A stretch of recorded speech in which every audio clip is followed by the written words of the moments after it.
साधावया भक्ती काज नाही लाज धरीत ऐसी आसी शरण जावी शक्ती जीवे नवंची भीष्मे पण केला खरा धनुर्धरा रक्षेले ऐसी आसी शरण जावे शक्ती जीवे नवंची तुका मने साक्ष हती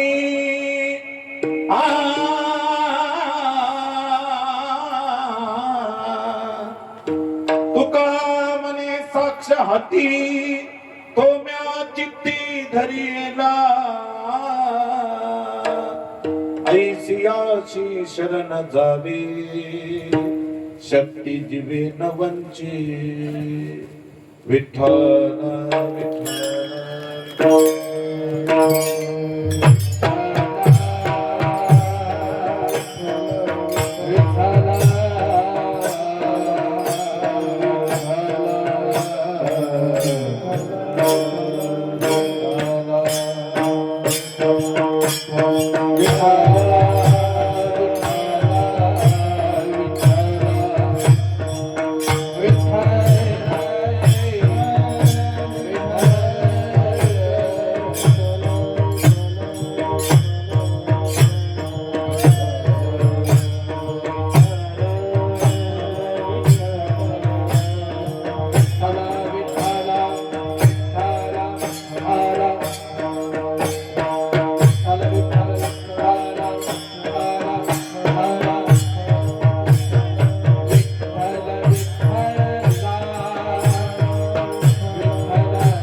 तडितभास सन्नील मेघावभासं रमा मंदिरं सुंदरं चित्प्रकाशं वरं तिष्ठिकायां समन्यस्तपादं परब्रह्मलिंगं भजे पांडुरंगं।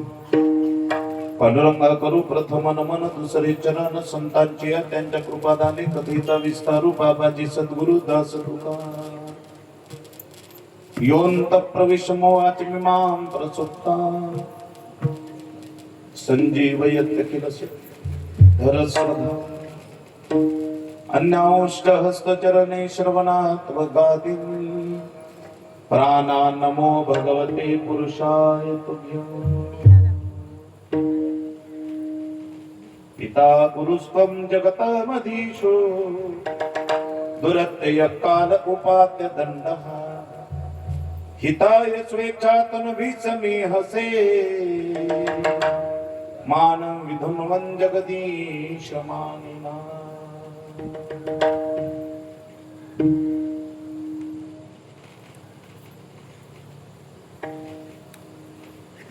महायोगपीठे तटे भीमरथ्या वरं पुण्डरीकाय दातुं निन्द्रे समागत्य तिष्ठन्तमानन्दकन्दं परब्रह्मलिङ्गं भजे पाण्डुरङ्गं। ये पाण्डुरङ्गिनी स्तंभानि ये पाण्डुरङ्गिनी स्तंभानि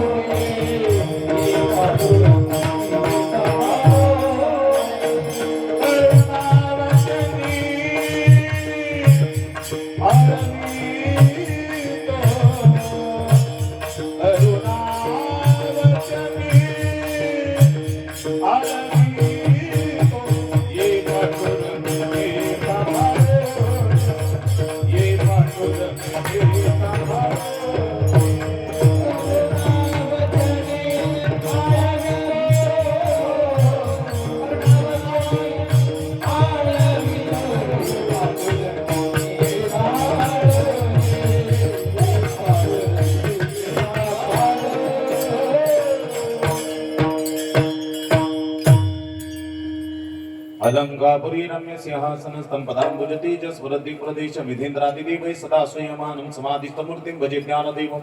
नमो सद्गुरु तुकया ज्ञानदेवा नमो सद्गुरु सच्चिदानंद रूपा नमो सद्गुरु भक्त कल्याण मूर्ति नमो सद्गुरु भास्कराय पूर्ण कीर्ती स्वये भानुजो भानुआराधीला तयाचे कोळी दीपतो दिव्य झाला हरी भक्ती लागून तारी समस्ता।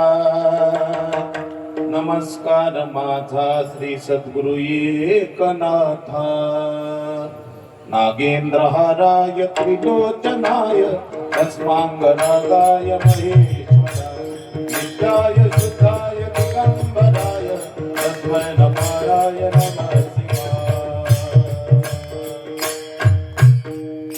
असद्गिरि समस्यात् कज्जलं सिंधु पात्रे सुरतरुवर शाखा लेखनी पत्र मुर्वी लिखती अधिग्रहितवा शारदा सार्वकालम तदपि तव गुणानाम ईश परन्नयाति।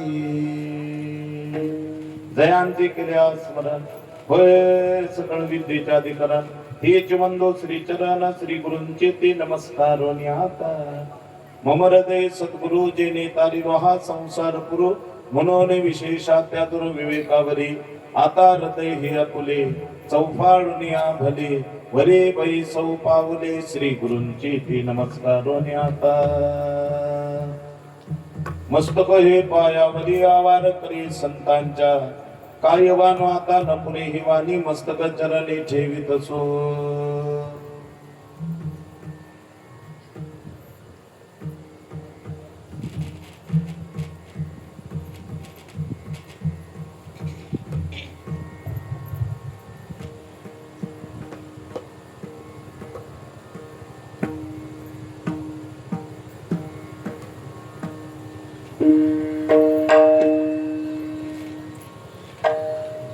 साधावया भक्ती काज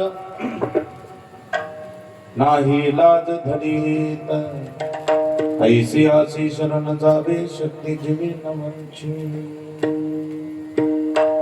प्रस्तुत कीर्तन रूपी सेवेकरता उपस्थित केला आहे माऊली महावैष्णव वैराग्याचे मूर्तिमत्व पुतळे विश्वविख्यात वारकरी संप्रदायाच्या इमारतीच्या कलशस्थानी विराजमान असणारे महान विभूत उपमेनं जिथं लाजावं असं अनुपम्य त्यांचं स्वरूप शब्द प्रभू भक्त हृदय सम्राट वारकरी संप्रदायाची पताका विश्वामध्ये ललानुभूत करणारी महान विभूती शब्द प्रभू श्रीमंत श्री जगद्गुरु तुकोबारा यांचा चारचरणाचा उत्कृष्ट वारकरी संप्रदायामध्ये भगवान परब्रह्म परमात्मा जगन्नियंता जो परब्रह्म आहे त्याच्या कार्यानं त्याचा परिचय करून देऊन त्याच्या चरणी लीन होण्याचा भाव समर्पण भाव अंतःकरणात तयार व्हावा सद्रष्टांत स उदाहरण आपल्याला भगवान परमात्माच्या चरणी त्या देवाच्या कार्यानं त्याचा परिचय करून देऊन त्याच्या चरणावर लीन होण्याचा भाव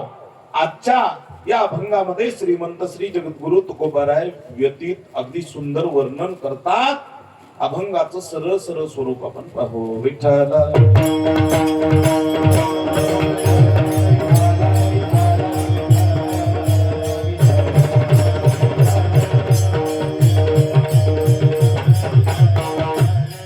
पहिलं चरण तुकोबारायांच्या अभंगाचं आहे. भक्त कार्य साधण्याकरता भक्ताचं काम साधण्याकरता एकमेव देव जगात असा आहे तो कुठल्या प्रकारचं लाज मनात बाळगत नाही. हे भगवंताचा परिचय त्या कार्यातून दिला जातो. त्याला म्हणतात नाही लाज धरीत. लाज धरत नाही परमात्मा लज्जा ठेवत नाही. अनेक उदाहरणं दिलेले आहेत. साधा वया भक्त काज नाही लाज धरीत. तो लाज ठेवत नाही.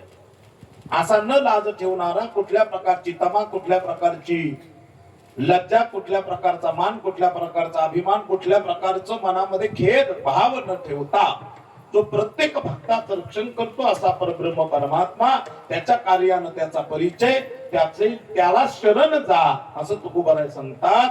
ऐसी आसी शरण जावे. मग असं कोण आहे त्याच्या कार्यानं त्याचा परिचय करून दिला. स्पष्ट उदाहरण दिलं ज्याने स्वतःची प्रतिज्ञा मोडली आणि आपल्या भक्ताची दोन्हीही भक्ताचं एकाच रक्षण केलं एकाची प्रतिज्ञा सांभाळण्याकरता एकाच्या समोर जाऊन उभा राहिला. एक भक्त आहे त्याचं नाव पार्थ अर्जुन. दुसरा भक्त आहे त्यांचं नाव भीष्माचार्य. म्हणून भीष्मेपण केला खरा धनुर्धरा रक्षेले हा दिला उदाहरण. म्हणून तुकोबाराय म्हणतात ही साक्ष माझ्या अंतःकरणात आहे. असे एकच नाही अनेक भक्ताचं कार्य त्या परमात्मानं केलं. ही साक्ष माझ्या अंतःकरणात माझ्या विराजित आहे आणि म्हणून मी त्या अशा परमात्माला चित्तात धरलेलं आहे अंतःकरणात चित्तामध्ये स्थिर ठेवलेलं आहे. मग अशा कार्यानं त्याचा परिचय होतो. तो परमात्मा कोण? जगन नियंता भगवान परमात्मा ज्याला गोपाल कृष्ण म्हणा ज्याला विटेवर उभा असणारा पंढरीनाथ म्हणा ज्याला राम म्हणा कृष्ण म्हणा गोविंद म्हणा परमात्मा म्हणा त्या देवाला मी चित्तामध्ये धारण केलं त्याला तुम्ही शरण जा असं तुकोबाराय स्व अनुभवानं सांगतात. विठ्ठला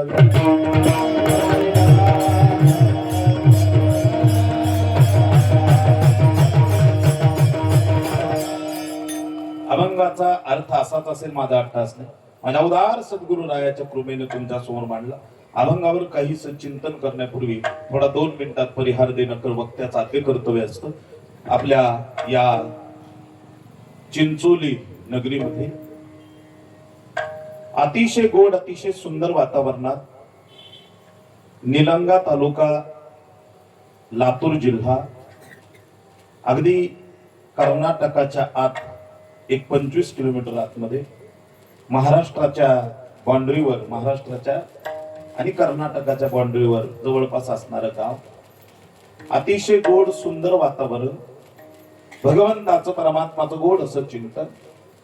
नरसिंह भगवान ज्यांना म्हणतात त्यांचा आवेश परमात्माचे 6 प्रकार असतात अवतार घेण्याचे. किती प्रकार? भृगु संहितेमध्ये 6 प्रकार सांगितले. एक कला, दुसरा आवेश, तिसरा अंश, चौथा अंशात्मक, 5वा पूर्ण आणि 6वा पूर्णोत्तर. त्यातला आवेश प्रकार ज्याला म्हणायचं तो आवेश म्हणजे भगवान नरसिंह भगवंताचा अवतार. शरीर माणसाचं मस्तक सिंहाचं हा आवेश धारण केलेला. सगळ्या अवतारामध्ये उग्र अवतार नरसिंह भगवंताचा अवतार झाला आणि काल भगवान नरसिंह प्रगट झाले आणि नरसिंह अवतार प्रगट होऊन आपल्या स्वयंभू त्या नरसिंह भगवंताच्या या 2026च्या नरसिंह जयंतीच्या निमित्तानं झालेला हा जीर्णोद्धार आणि एका मातेनं या भगवंताच्या मंदिरावर चढवलेला कळस हे फार आनंद. काय आनंदाचा योग आहे महाराज. कोणाच्या जीवनात असं योग येतो. आपल्या डोळ्यानं आपले 75 वर्ष पूर्ण करायचे, अमृत महोत्सव त्याला म्हणायचं. आमच्या मातोश्री आई साहेब, ईश्वरानं आम्हाला, आमची आई आणि आमचे वडील लवकर नेले, पण अशा मायबापाच्या रूपानं वेळोवेळी आम्हाला आमच्या मायबापाचं दर्शन होतं. म्हणून नुसता फोन जरी आला तरी मी त्यांना फोनवरच बोललो, आई साहेब बोला, असं त्यांचा आमचा भाव. हे ऋणानुबंधाचं नातं. आणि म्हणून 75 वर्ष ज्या वयाच्या आता 2 दिवसात पूर्ण करतायत आणि असा योग, अमृत महोत्सवी योग त्यांच्या जीवनात आला. त्यांच्या डोळ्याचं पारणं फिरणारा कार्यक्रम भव्य दिव्य स्वरूपात आणि सगळ्या गावकऱ्यांचं असणारं तन मन धन आणि सगळ्यांचं सहकार्य म्हणून सगळ्या गावाचं कौतुक केलं तरी कमी आहे. फार मोठा आनंदाचा क्षण आहे, लक्षात ठेवा. काल पहिल्या दिवशीच ताईंनी बोलताना सांगितलं की सगळा गाव म्हणजे माझा आहे आणि या गावाची एकी फार समाधानपूर्वक आहे, आनंदाची. महाराज, सगळ्या गावाची एकी आनंद आहे. आता वयाच्या हिशोबाने आमच्या ज्यांनी या परमार्थाची मुहूर्तमेढ रोवली असे गावातील ज्येष्ठ श्रेष्ठ कीर्तनकार हरिभक्त परायण परमस्नेही नारायणजी महाराज देशमुख महाराज, काल आपली त्यांची भेट झाली आणि मला वाटतं कित्येक जण त्यांच्यापासून या संप्रदायामध्ये, या परमार्थामध्ये रुजू झाले. त्यांचे लहाने बंधू आमचे अण्णा, त्यांचीही मगाशी भेट झाली, ते आले, त्यांच्यासोबतही चर्चा झाली. आणि अशी मंडळी गावातली सगळी ज्यांनी सगळा परमार्थिक परिवार उभा केला. आता वयाच्या मानानं त्यांना कार्यक्रम जमत नाही, 80 वर्ष वय झालेलं आहे, कानानं थोडस ऐकू येत नाही. आणि त्यांनी सांगितलं होतं की नरसिंह जन्माची परंपरा आणि त्या कीर्तनाची परंपरा चालू ठेवा. आपण शक्य झालं नाही म्हणून संध्याकाळी आपण नरसिंह जन्माचा गोड असा अभंग या ठिकाणी घेतला आणि नरसिंह भगवंताच्या त्या कीर्तनाच्या परंपरेला कुठंतरी फाटा पडू न देता कालचं गोड असं कीर्तन श्री हरिभक्त परायणचे परमस्नेही अनिरुद्धजी महाराज जायकर यांनी गोड असं केलं. सगळ्यांना बरं आवडलं, आनंद वाटला. ते म्हणतात काल आणि आज आता ओळखूच येणार ते, पण तेच येते, तेच येते अनिरुद्ध महाराज, तेच येते. विठ्ठला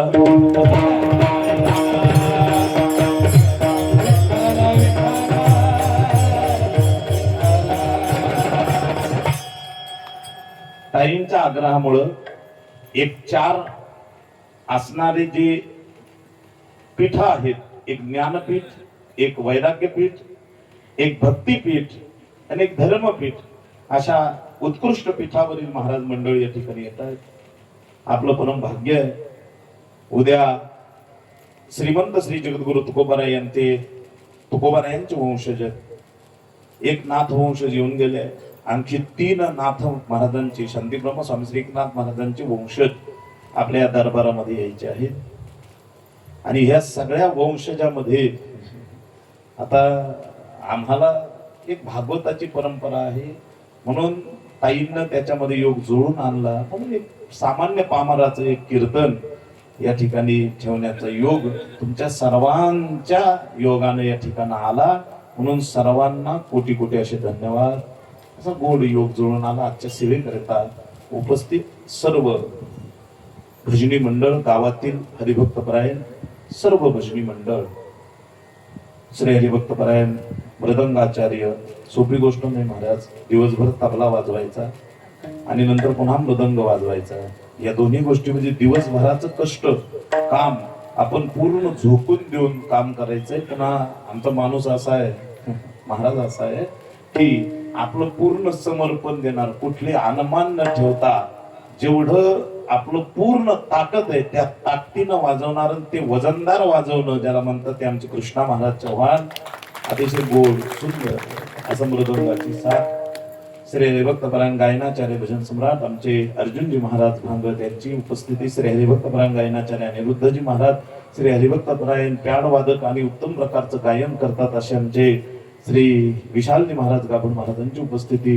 श्री हरिभक्तपरायण गावातील हरिभक्तपरायण भजनी मंडळ आमचे कालच परिचय झाला.